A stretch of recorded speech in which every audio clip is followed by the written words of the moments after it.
Hello everyone, welcome to my YouTube channel PAPC pharma classes. Last class में हम discuss कर रहे थे ऑटोकॉइड्स और इसके अंदर हमने कुछ ऑटोकॉइड्स के टाइप देखे थे, जैसे कि amine, lipid derivative, peptide type. जो भी ऑटोकॉइड होते हैं इसमें अपन ने हिस्टामाइन जो है ये थोड़ा डिटेल में पढ़ा था। हिस्टामाइन के कुछ फार्माकोलॉजिकल एक्शंस।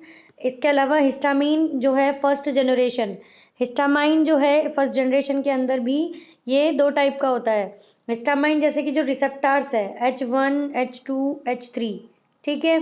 अब इसके अंदर क्या है कि जो ये हिस्टामाइन है, यहाँ पे इसका क्लासिफिकेशन जो हिस्टामाइन का है वो H1 रिसेप्टर के अकॉर्डिंग है। जैसे कि ये H1 जो एंटी हिस्टामिनिक ड्रग है ये खुद दो टाइप की होती है, एक तो फर्स्ट जनरेशन, एक सेकंड जनरेशन, ठीक है। अब यहाँ पे जो कल डिस्कस किया था वो किया था हमने फर्स्ट जनरेशन के अकॉर्डिंग, और ये एक केमिकल क्लासिफिकेशन है। कल इनकी स्ट्रक्चर्स बना के भी यहाँ पे डिस्कस हमने की थी। आगे देखते हैं, इसके कुछ हमने यूजेस देखे थे, साइड इफेक्ट्स और इनके कॉन्ट्रा इंडिकेशंस, ये सब हमने कल डिस्कस यहाँ पे ये सब कर लिए थे, ठीक है। आगे चलते हैं, आज H1 एंटागोनिस्ट जो ड्रग है इनकी ही सेकंड जनरेशन, ठीक है। जो फर्स्ट जनरेशन थी इसके अंदर क्या प्रॉपर्टी थी, एक तो ये सेडेटिव थी, एक तो इनके अंदर सेडेशन जो है वो होता था, और दूसरा इनके अंदर थी एंटी कोलिनर्जिक प्रॉपर्टी। क्या चीज़ थी? Anti cholinergic property. बट जो सेकंड जनरेशन ड्रग है इनके अंदर ये दोनों ही यहाँ पे नहीं होती है।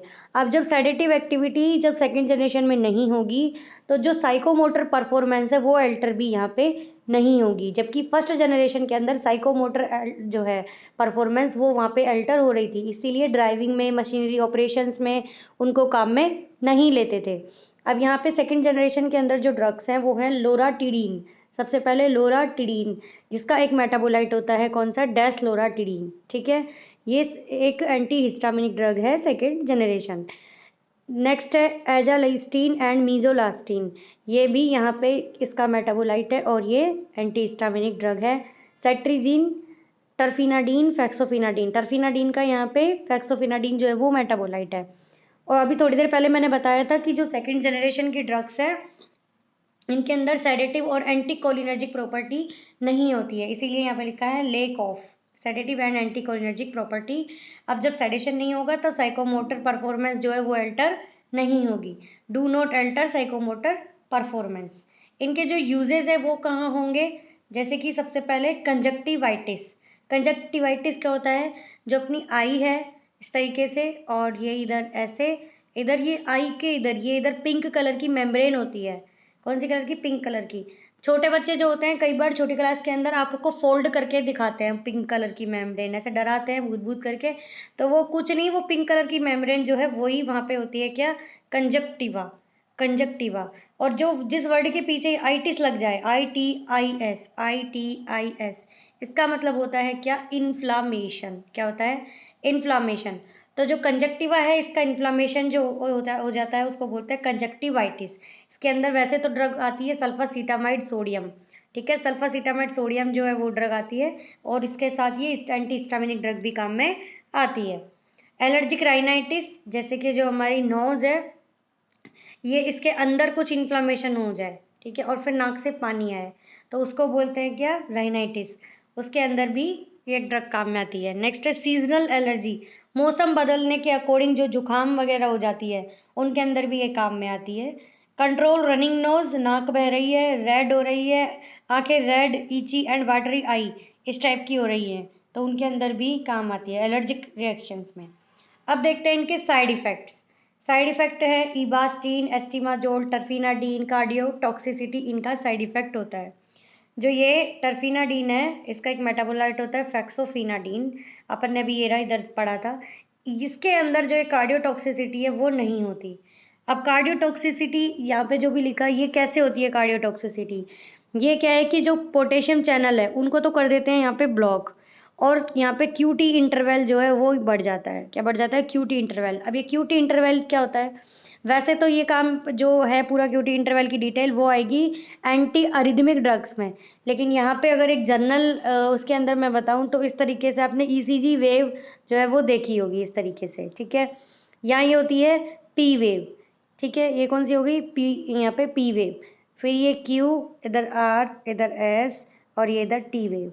तो ये क्यू से टी तक का इंटरवल जो है वो होता है कौन सा, क्यू टी इंटरवल, ठीक है, ये बढ़ जाता है। तो इस वजह से ये कार्डियोटॉक्सिसिटी यहाँ पे करती है। इनको याद करने का तरीका ये है E A T, E A T. E A T मतलब यहाँ पे क्या है कि ये जैसे याद करने का तरीका है खाना जिसको हम ईट बोलते हैं, तो ये ईट क्या करती है, कार्डियोटॉक्सिसिटी, ठीक है। फेक्सोफिनाडीन जिसके अंदर कार्डियोटॉक्सिसिटी यहाँ पे कम होती है और ये एक टर्फिनाडीन का मेटाबोलाइट होता है, ठीक है। आगे देखते हैं, ये तो हुई कौन सी, H1 antagonist second generation. First generation और सेकंड जनरेशन दोनों हमने पढ़ ली। अब है H2 antagonist, cimetidine, ranitidine, famotidine, निजाटिडीन, ये सब इसके अंदर आती है। ध्यान रखना जो लोराटिडीन है वो लगता तो ऐसे है जैसे H2 एंटागोनिस्ट है, क्योंकि सब में ये टिडीन टिडीन वर्ड्स आ रहे हैं, बट लोराटिडीन H1 एंटागोनिस्ट है, वो भी कौन सा, सेकंड जनरेशन का, ठीक है, जो भी थोड़ी देर पहले हमने पढ़ा था। H2 एंटागोनिस्ट क्या मेनली क्या काम करते हैं, ये क्या करते हैं, यहाँ पे गैस्ट्रिक HCl को यहाँ पे ये क्या करते हैं, डिक्रीज करते हैं, ठीक है, ये इनका काम है। क्योंकि जो H2 रिसेप्टार्स है वो क्या है, कहाँ प्रेजेंट होते हैं, वो होते हैं जो हमारे स्टमक है, इस तरीके से इसकी यहाँ पे ये वॉल है, इसके पेरिएटल सेल्स के अंदर H2 रिसेप्टर प्रेजेंट होते हैं। वो क्या करते हैं, इंक्रीज करते हैं HCl का सिक्रेशन, किससे, पेरिएटल सेल्स से, ठीक है। तो ये जो यहाँ पे H2 एंटागोनिस्ट है, ये सभी वो जो पेरिएटल सेल से सिक्रेशन हो रहा था उसको इनिबिट कर देंगे और HCl का सिक्रेशन जो है यहाँ पे कम हो जाएगा। तो इस तरीके से ये H2 एंटागोनिस्ट होते हैं। H3 एंटागोनिस्ट, थियोपेरामाइड, ब्यूरामाइड, ये सब इसके अंदर ड्रग आती है, इनका कोई खास सेक्शन यहाँ पे नहीं होता है, ठीक है। H3 रिसेप्टर कल बताया था ऑटो रिसेप्टर होता है जो कि हिस्टामाइन के सिक्रेशन को रेगुलेट करता है, ठीक है। एक यहाँ पे लिखा हुआ है कि जो बीटा हिस्टीन ड्रग है वो क्या करती है, मेनियर्स डिजीज में काम आती है। मेनियर्स डिजीज में जो वर्टिगो होते हैं उनके अंदर काम आती है। वर्टिगो में मेनियर डिजीज में पूछे कोई कौन सी ड्रग काम में आती है तो उसके अंदर बीटा हिस्टीन जो है ये यहाँ पे काम आती है। कौन सी, बीटा हिस्टीन। एक ड्रग और बताई थी कल, सिनराजीन, कौन सी, सिनराजीन। सिनराजीन जो है ये भी वर्टिगो में काम आती है। क्या करती है, ईयर के अंदर जो कैल्शियम चैनल है उसके इन्फ्लक्स को यहाँ पे कम करती है, उसके इन्फ्लक्स को रोकती है, फिर ये वर्टिगो के अंदर काम आती है। कौन सी, सिनराजीन। बट मेनियर्स डिजीज के अंदर अगर ड्रग पूछे कौन सी काम में आती है वर्टिगो में, तो वो बीटा हिस्टीन, यहाँ पे ये ड्रग काम में आती है। अब यहाँ पे अपन कुछ और अलग डिस्कस करते हैं, कुछ और भी ड्रग्स होती हैं। सबसे पहले स्टार्टिंग से अगर मैं देखूँ यहाँ पे, तो स्टार्टिंग में हमने देखा था कि जो एमाइन टाइप के ये जो ऑटोकोड्स हैं इनके अंदर हिस्टामाइन और सेरोटोनिन दो मैंने बताए थे। हिस्टामाइन तो हमने पूरा पढ़ लिया, ठीक है। अब बात आती है किसकी, सेरोटोनिन की। सेरोटोनिन जो होता है इसको दूसरा नाम सेरोटोनिन का क्या होता है, 5-HT, 5 हाइड्रोक्सी ट्रिप्टामाइन, ठीक है। 5 हाइड्रोक्सी ट्रिप्टामाइन इसका दूसरा नाम होता है। और इसके अंदर जो रिंग होती है, जैसे कि हिस्टामाइन के अंदर भी हमने रिंग पढ़ी थी, इसके अंदर जो रिंग होती है वो होती है कौन सी, beta amino ethyl, beta amino ethyl 5, beta amino ethyl 5 hydroxy indole, ये इसके अंदर कौन सी होती है, रिंग होती है, ठीक है। अब ये इसकी स्ट्रक्चर रिंग की जो है वो देखते हैं एक बार, ये रिंग की स्ट्रक्चर कैसे होती है। ये क्या है कि यहाँ पे इस तरीके से एक हो गया बेंजीन रिंग, सबसे पहले इंडोल बोला है तो पहले यहाँ पे सबसे पहले बनेगी कौन सी, इंडोल रिंग, ठीक है। और इंडोल में भी बोला है हाइड्रोक्सी, तो ये हमने लगा दिया यहाँ पे हाइड्रोक्सी ग्रुप। बीटा पोजीशन पे तो अल्फा और ये बीटा, तो बीटा पे यहाँ पे लग जाएंगे क्या, CH2 NH2, ये ग्रुप इसके अंदर यहाँ पे लग जाएगा। एमिनो और इथाइल, और ये क्या है यहाँ पे 5 hydroxy indole, 5 hydroxy indole, beta amino ethyl, ये इसके अंदर रिंग होती है, किसके अंदर, सीरोटोनिन के अंदर, ठीक है। अब जो सीरोटोनिन है ये क्या है कि एक तो जब ब्लड क्लॉट होता है तो उसके अंदर ये सीरम के अंदर प्रेजेंट होता है, किसके अंदर, सीरम के अंदर ये एपियर्ड होता है। और ये एंटेरोक्रोमेफिन सेल्स होती हैं, जो एंटेरोक्रोमेफिन सेल्स कहाँ पे, म्यूकोसा के अंदर बहुत सारी सेल होती है, पेरिएटल सेल वगैरह, बट जो एंटेरोक्रोमेफिन सेल होती है उनके अंदर जो है ये प्रेजेंट होता है कौन, सीरोटोनिन, ठीक है। इसीलिए इनका नाम ये एंटेरो से और इससे मतलब यहाँ पे ये एमाइन जो है इसका हमने बोला क्या, सेरोटोनिन। एक तो सीरम के अंदर ये प्रेजेंट होती है और इसका जो ये यहाँ पे एमाइन ग्रुप है, 5 हाइड्रोक्सी ट्रिप्टामाइन का जो अमाइन ग्रुप है वो इनके अंदर यहाँ पे होता है, इसीलिए इनका नाम दिया गया क्या, सेरोटोनिन। ठीक है, एक तो ये इनका यहाँ पे काम है। अब क्या है कि यहाँ पे इनके कुछ यहाँ पे एंटागोनिस्ट होते हैं 5 हाइड्रोक्सी ट्रिप्टामाइन के। ठीक है, जो 5 हाइड्रोक्सी ट्रिप्टामाइन है इनके खुद के रिसेप्टार्स भी होते हैं, इधर 5HT1 2, फिर 2 में भी 2A 2B 2C 2D, इस तरीके से 5HT4 5HT3 कई टाइप के इनके खुद के रिसेप्टार्स यहाँ पे होते हैं। ठीक है, सबसे पहले मैं एक ड्रग का यहाँ पे एग्जाम्पल लेती हूँ। सबसे पहले हम लिखते हैं ड्रग का नाम साइप्रोहेप्टाडीन। कौन सी ड्रग, साइप्रोहेप्टाडीन। साइप्रोहेप्टाडीन एक ऐसी एंटी हिस्टामिनिक ड्रग है, ध्यान से सुनना, साइप्रोहेप्टाडीन एक ऐसी एंटी हिस्टामिनिक ड्रग है जो कि सीरोटोनिन को ब्लॉक करती है। सीरोटोनिन को कौन से रिसेप्टर को, 5HT2A को, 5HT2A को ये ब्लॉक यहाँ पे करती है। और जो बेसिकली काम है साइप्रोहेप्टाडीन का, वो कब लिया जाता है, जब भूख बढ़ानी हो, यानी कि इंक्रीज एपेटाइट के अंदर इसको काम में लिया जाता है। एक तो ये इसके अंदर ड्रग आती है। एक ड्रग और पढ़ते हैं, दूसरी ड्रग आती है कीटानसेरिन। कौन सी आती है, कीटानसेरिन। ये क्या है कि ये यहाँ पे अल्फा 1 रिसेप्टर पे एक्ट करती है और ब्लॉक करती है 5HT2 रिसेप्टर को। ठीक है, 5HT यानी कि सीरोटोनिन को यहाँ पे क्या करती है, ब्लॉक करती है। अब जो ड्रग्स अल्फा पे काम करती है, जो क्योंकि अल्फा रिसेप्टर्स होते हैं वो प्रेजेंट होते हैं कहाँ पे, ब्लड वेसल के ऊपर, और अल्फा रिसेप्टर का काम ब्लड वेसल को कॉन्ट्रैक्ट करने का होता है। ठीक है, तो जब ये कीटानसेरिन यहाँ पे काम करेगी अल्फा रिसेप्टर पे, तो ब्लड वेसल जो है वहाँ पे वो कॉन्ट्रैक्ट हो जाएगी और जो बीपी है वो बढ़ जाएगा। इसीलिए एंटी हाइपरटेंसिव ड्रग्स जो होती है इसके अंदर अल्फा ब्लॉकर्स देते हैं, ताकि ब्लड वेसल जो है वो कॉन्ट्रैक्ट की बजाय डायलेट हो जाए और बीपी वहाँ पे कम हो जाए। ठीक है, ये डिटेल हम पढ़ेंगे किसमें, एंटी हाइपरटेंसिव ड्रग्स के अंदर।